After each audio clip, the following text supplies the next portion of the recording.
തിരുവനന്തപുരം പാലോട്ടെ നവവധുവിന്റെ ആത്മഹത്യയിൽ ഭർത്താവ് അഭിജിത്ത്, സുഹൃത്ത് അജാസ് എന്നിവരുടെ അറസ്റ്റ് രേഖപ്പെടുത്തും. ആത്മഹത്യയ്ക്ക് കാരണം ഇരുവരുടെയും മർദ്ദനവും മാനസിക പീഡനവുമെന്ന് പോലീസ്.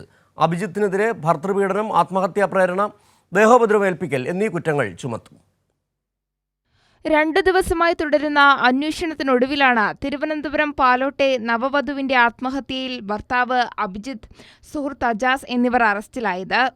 അഭിജിത്തിനെതിരെ ഭർതൃപീഡനം, ആത്മഹത്യാ പ്രേരണ, ദേഹോപദ്രവമേൽപ്പിക്കൽ എന്നീ വകുപ്പുകൾ പ്രകാരമാണ് അറസ്റ്റ്. അജാസിനെതിരെ പട്ടികജാതി പീഡനം, ദേഹോപദ്രവമേൽപ്പിക്കൽ, ആത്മഹത്യാ പ്രേരണ വകുപ്പുകളാണ് ചാർത്തിയത്. ആത്മഹത്യയ്ക്ക് തൊട്ടുമുമ്പ് ഇന്ദുജയ്ക്ക് ഫോൺ വിളി വന്നതായി അഭിജിത്തിന്റെ അമ്മൂമ്മ മൊഴി നൽകിയിരുന്നു. ഇത് അജാസിന്റേതാണെന്നും പോലീസ് കണ്ടെത്തി. ഇതിനു പിന്നാലെ മുകളിലത്തെ നിലയിലെ മുറിയിലേക്ക് പോയാണ് ജനൽ കമ്പിയിൽ ഇന്ദുജ തൂങ്ങി മരിച്ചത്. അഭിജിത്തിന്റെയും അജാസിന്റെയും മാനസികമായ പീഡനമാണ് ആത്മഹത്യയ്ക്ക് കാരണമെന്നാണ് പോലീസ് കണ്ടെത്തൽ. ഇന്ദുജയ്ക്ക് മർദ്ദനമേറ്റതായും വ്യക്തമായിരുന്നു. ആത്മഹത്യയ്ക്ക് 2 ദിവസം മുമ്പാണ് അജാസ് കാറിനുള്ളിൽ വെച്ച് ഇന്ദുജയെ മർദ്ദിച്ചത്. അഭിജിത്തിനെ ചോദ്യം ചെയ്തതിൽ നിന്നാണ് ഇക്കാര്യം വ്യക്തമായത്. അഭിജിത്ത് ഇന്ദുജയെ ഒഴിവാക്കാൻ ശ്രമിച്ചിരുന്നതായാണ് സൂചന. ഇരുവരുടെയും വിവാഹം രജിസ്റ്റർ ചെയ്തിരുന്നില്ല.